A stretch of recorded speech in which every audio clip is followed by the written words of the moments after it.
퇴직하고 나서 바로 일해. 후회하지 말고 나중에. 여러분 반갑습니다. 행소장입니다. 제 후배 중에 올 12월 말에 퇴직하는 정말 멋진 후배가 한 친구 있거든요. 근데 제가 요새 영상을 퇴직 관련된 것을 몇 개 좀 찍었더니 자문도 좀 구할 게 있다고 저 얼굴 좀 보자 그래서 며칠 전에 이제 얼굴을 잠깐 좀 봤어요.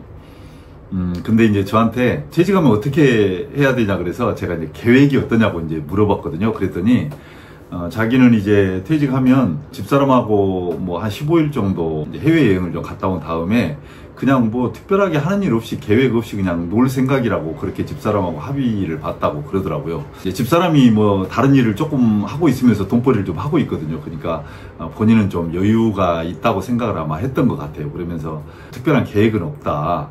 그러면서 이제 어떻게 했으면 좋겠느냐 하고 이제 그 뭐랄까 떠보듯이 그렇게 물어보는 거예요. 제가 이제 단호하게 이야기를 했거든요. 퇴직하고 나서 바로 일해. 후회하지 말고 나중에. 여러분 오늘 제가 이제 드리고 싶은 말씀은 퇴직 이후에 놀지 말고 하루라도 빨리 생산적인 활동을 해라.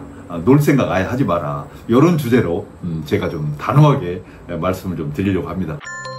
제가 그 후배한테 질문을 이제 3가지를 딱 했어요. 대답을 한번 해봐라. 그리고 첫 번째 질문, 누구랑 놀 건데? 그렇게 물어봤어요. 너 퇴직하면 누구랑 놀 거야? 그러니까 그래도 공직생활 한 35년 했는데 주변에 아는 사람 없겠어요. 친구들도 많고 또 뭐 후배들도 있고 지인들도 많고 뭐 이제 그렇다는 거예요. 그래서 그래? 그 사람들은 일 안 하고 너하고 놀아준대? 이제 이렇게 물어본 거예요. 그러니까 거기에 대해서는 대답을 잘 못하는 거예요. 야, 너 그 사람들이 너하고 놀아줄 것 같아? 그 양반들 다 바빠.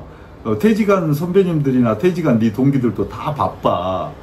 나도 오늘 바쁜 사람인데 너 만나러 온 거야. 오늘 시간 내가지고. 제가 이제 그렇게 이야기했어요. 그 다음에 이제 두 번째 질문. 그러면 뭐 하면서 놀 건데? 제가 이제 그렇게 물어봤어요. 그랬더니 뭐 가끔씩 공도 치고 또 등산도 가고 또 뭐 자기가 좋아하는 음악도 좀 하고 또 자기가 뭐 요즘 배우고 싶은 것들이 뭐 몇 가지가 있다는 거예요. 뭐 그런 것도 하고 그렇게 이제 놀고 싶다는 거예요. 그래서 못했던 것들, 우리가 이제 퇴직을 하면 다 그런 로망이 있잖아요. 이제 그 옛날에 현직에 있을 때 못 해봤던 것들을 해보려고 하는 로망, 이거를 그대로 이야기를 하는 거예요. 그래서 그래? 좋아. 그러면 월요일부터 일요일까지 딱 시간을 정해가지고 월요일 날은 공 치고 화요일 날은 등산 가고 그 다음에 수요일 날은 어디 모임에 가고 목요일 날은 뭐하고 금요일 날은 뭐하고 이렇게 해서 이제 쭉 정했다고 치자. 그러면 세 번째 질문으로 들어가서 거기에 들어가는 돈은 어디서 날 건데? 제가 이제 그렇게 물어봤어요. 그러니까 집사람이 좀 벌고 있어서 연금하고 하면 뭐 되지 않을까 싶네요. 그러는 거예요. 그래? 야, 너 집사람이 너한테 한 달에 얼마씩이나 줄지는 모르겠지만 놀고 있는 사람한테 막 100만원, 200만원 용돈하라고 주는 그런 그 집사람이 있을까? 나는 좀 어려울 것 같은데. 아무리 집사람이 돈을 많이 번다고 하더라도 네 연금이 많다고 하더라도 아마 쉽지는 않을 거야. 그렇게 이야기를 했거든요. 그러니까 얘가 조금 이제 다른 표정을 짓더라고요. 지난번 영상에도 말씀을 드렸지만 퇴직하고 놀 생각 하지 말아라. 일주일에 뭐 이틀을 일하든 하루를 일하든 3일을 일하든 4일을 일하든 어쨌든 간에 기본적으로 내 용돈벌이 정도의 생산활동은 꼭 해야 된다. 이거를 제가 이제 굉장히 강조를 많이 했었거든요. 왜 그러는지 그 이야기가 이 제가 질문한 이 3가지 속에 들어가 있어요. 첫 번째는 여러분들 밖에 이렇게 퇴직해서 나오잖아요. 그러면 논다? 놀아줄 사람이 우선 없습니다. 여러분 생각을 해보십시오. 초등학교 내 아이를 놀이터에 보내서 놀게 하고 싶어. 근데 놀이터에 아이들이 없어요. 어디가 있냐면 전부 학원가 있거든. 그러니까 내 아이를 놀게 하려면 어디 보내야 돼요? 학원 보내야 돼요. 학원. 놀이터에 보내면 아이들이 없는 거예요. 이거하고 똑같아요. 우리가 퇴직을 하잖아요. 그러면은 이렇게 노는 사람들이 많은 것 같잖아요. 우리 선배들이나 뭐 내 동료들이나 뭐 나하고 같이 퇴직한 사람들이 다 놀고 있는 것 같잖아요. 천만의 말씀이에요. 뒤에서는 다 보이지 않게 나름대로 자기의 용돈벌이들 다 하고 있어요. 노는 것 같지만 노는 사람 없어요. 거의. 그러니까 본인이 놀려고 해도 놀아줄 사람이 없습니다. 언제든지 내가 놀고 싶을 때 놀아주는 사람이 있겠지. 천만의 말씀. 절대 없습니다. 그러면 나 혼자 놀면 되지 않느냐 이렇게 생각할 수도 있어요. 아, 좋죠. 내가 혼자 놀 수 있는 그런 그 대담한 역량만 가지고 있다면 얼마나 좋겠어요. 그런데 혼자 논다는 거는 뭐겠어요? 혼자 하는 운동을 해야 되고 또 혼자 하는 뭔가를 즐겨야 되고, 그렇지 않으면 집에 있든지 그래야 되잖아요. 근데 집에서 혼자 놀고 있는 나, 집에서 유튜브나 보고 있고 컴퓨터나 하고 있고 또 뭐 좋은 생각을 해서 책을 본다든지 뭐 그렇다고 하더라도 집에만 있는 나를 좋아해 줄 아내는 한 사람도 없습니다. 통계적으로 봤을 때 3개월만 지나면 잔소리 시작하거든요. 벌써. 그럼 집에 못 있어요. 그럼 밖에 나가야 되잖아요. 그럼 밖에 나가서 내가 예를 들어서 등산을 다닌다, 헬스를 하러 다닌다, 그러면 하루 종일 등산할 거예요. 365일 일주일 내내. 또 하루 종일 헬스 할 거예요. 안 되거든요. 이게 한두 시간 하면 지쳐요. 그것도. 그럼 뭔가 또 새로운 걸 찾아야 돼요. 그래서 혼자 뭔 일을 하겠다, 이거 쉽지가 않습니다. 그 다음에 또 어떻게 되냐면요, 혼자 놀게 되잖아요. 그러면 은둔자가 돼버릴 가능성이 굉장히 높습니다. 우리가 퇴직을 하면 주변에 있는 사람들이 저한테 막 연락을 해서 뭐 선배님 밥도 먹읍시다, 또 동기야 밥 먹자, 어디 좀 가자, 이럴 것 같잖아요. 천만의 말씀이에요. 내가 연락하지 않으면 연락 안 옵니다. 이해 가시죠? 그러면 내가 은둔자가 되지 않으려면 내가 나서서 연락을 해야 돼요. 그래야 겨우 상대방이 그래 보자 이렇게 하는 거예요. 야, 뭐 선우야, 너 얼굴 한번 보고 싶다, 한번 보자. 뭐 맛있는 거 있고 좋은 일 있고 재밌는 일 있으니까 한번 보자. 이렇게 절대 하지 않습니다. 내가 연락하지 않으면 아무도 연락 안 와요. 그러면 결국에는 은둔자로 살아야 돼요. 혼자 놀겠다? 그것도 쉽지는 않습니다. 그러면 이제 좋아요. 어쨌든 내가 놀거리도 찾았고, 그 다음에 혼자 놀기도 잘해. 그렇다면 이제 마지막으로 노는데 들어가는 돈은 어떻게 할 거예요?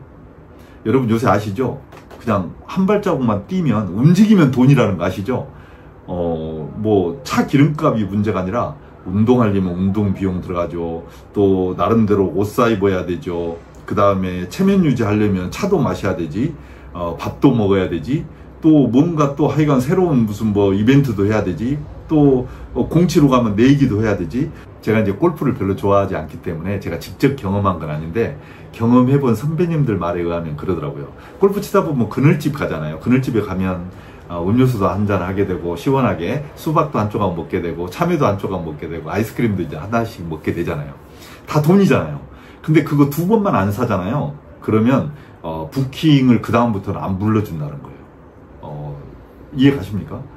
그 다음에 예를 들어서 친구들 모임에 이렇게 가잖아요. 갔는데 내가 밥 2번까지는 봐줘. 근데 3번까지도 내가 밥값을 안 내잖아요. 그럼 4번째부터는 안 부릅니다. 이거 다 여러분 알고 계시죠? 돈이 있어야 돼요. 돈. 노는데 돈이 더 들어갑니다. 원래 일하는 사람보다 노는 사람이 돈을 더 쓰는 거예요. 그 다음에 또 하나는 뭐냐면, 일하는 사람은 김밥을 먹든지 뭐 빵을 한 조각 먹든지, 점심시간에 뭐 간단하게 막 그냥 샐러드를 하나 먹어도 이게 쪽팔리지가 않아요. 열심히 일하고 먹는 거기 때문에 굉장히 아름다워 보여요. 그리고 멋있어 보이거든요. 근데 빌빌빌 노는 사람이 어디 가서 김밥이나 먹고 있고 컵라면이나 먹고 있고 빵 조각 하나 먹고 있잖아요. 그럼 초라하게 보여요. 내 자신부터가 초라하게 느껴져요. 그러니까 노는 사람은 밥도 싼 거 못 먹습니다. 결국에는 노는 사람들끼리 모이면 밥도 비싼 거 먹어야 돼요. 좋은 거 먹어야 돼. 이게 일하는 사람은 그렇게 안 먹어도 되는데, 그 돈을 어떻게 충당할 거냔 말이죠. 그거를 집사람이 당신 그동안에 고생했으니까 내가 용돈 100만원 200만원씩 줄게, 이럴 것 같으세요? 집사람도 먹고 살아야죠. 집세 내고 전기세 내고 또 집에 살림하고 하려면 그 많은 돈을 어디서 충당을 해요.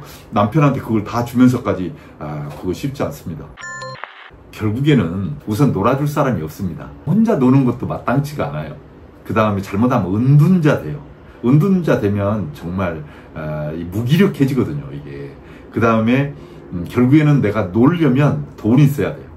그래서 그런 것을 다 해결할 수 있는 방법은 퇴직하고 나서 당당하게 생산적인 소일거리를 찾는 거예요. 제가 이렇게 이야기하면, 야, 나는 얼마든지 뭐 놀 수 있는 여건이 돼. 되는 사람 있죠. 내가 돈도 있고, 그 다음에 혼자 놀기도 좋아하고, 놀거리도 있고, 또 혼자 있어도 은둔자 안 될 자신이 있다. 이 4가지 조건을 가지고 있는 사람이라면 얼마든지 가능하죠. 그런데 이거는 이 4가지를 가지고 있는 사람이라면 아주 특별한 사람일 거예요. 대부분의 사람, 저 같은 사람들은 그 4가지 중에 한 가지도 가지고 있기가 힘듭니다. 그래서 결국에는 퇴직하고 나면 내가 뭔가 생산적인 활동을 반드시 해야 된다. 하루를 하든 이틀을 하든 3일을 하든 아니면 하루에 2시간짜리 일을 하든 5시간짜리 일을 하든 그러면 이제 일을 해야 된다고 쳤을 때 내가 퇴직을 하고 나서 뭔가 마지못해서 내가 일을 찾아서 했을 때 더 행복하겠어요. 내가 나름대로 오랫동안 준비해 놓은 일을 내 스스로 이렇게 딱 찾아가지고 하는 것이 더 행복하겠어요. 그래서 준비하라는 거예요. 준비. 퇴직하기 이전에. 물론 그것이 100% 내 자신에게 전부 마음에는 안 든다고 하더라도 그래도 끌려가서 하는 일보다 내가 준비해서 하는 일이 훨씬 더 행복하잖아요. 제가 오늘 말씀드리는 것에 동의하지 않은 분도 계실 수 있어요. 왜냐하면 야 그동안에 34년, 5년, 40년간 내가 죽으라고 일했는데 노는 게 뭐 잘못이야? 제가 지금 그런 뜻으로 말씀드리는 것이 아니라는 거 여러분 잘 아시죠? 노는 거 좋죠. 그렇지만 현실이 그렇게 녹록하지가 않다. 그래서 퇴직하기 전에 꼭 준비를 해서 나와라. 이런 말씀을 좀 드리고 싶어요. 그래서 이제 제가 그 퇴직하고 놀겠다는 후배한테 그래 하여간 네가 놀고 안 놀고는 그때 가서 판단하고 일단 퇴직하고 뭘 할 것인지에 대해서 일단 준비는 해놔라. 이렇게 이제 이야기를 했어요. 그러니까 여러분 퇴직하고 놀겠다는 생각 버리시기 바랍니다. 안 됩니다. 그리고 이제 퇴직하고 지금 놀고 계신 분들도 뭔가 소일거리를 좀 찾으시기 바랍니다. 제 주변에 계신 분들 보니까 뭐 1년이나 2년쯤 지나고 나서 이렇게 일자리 찾겠다 이런 분들이 계세요. 근데 그것도 제가 봤을 때는 저는 반대입니다. 그래서 제가 이제 다음 시간에는 왜 일자리를 퇴직함과 동시에 바로 좀 구하는 게 좋은지 이 부분에 대해서 제가 한번 이야기를 해보도록 하겠습니다. 자, 오늘은 여기까지 하겠습니다.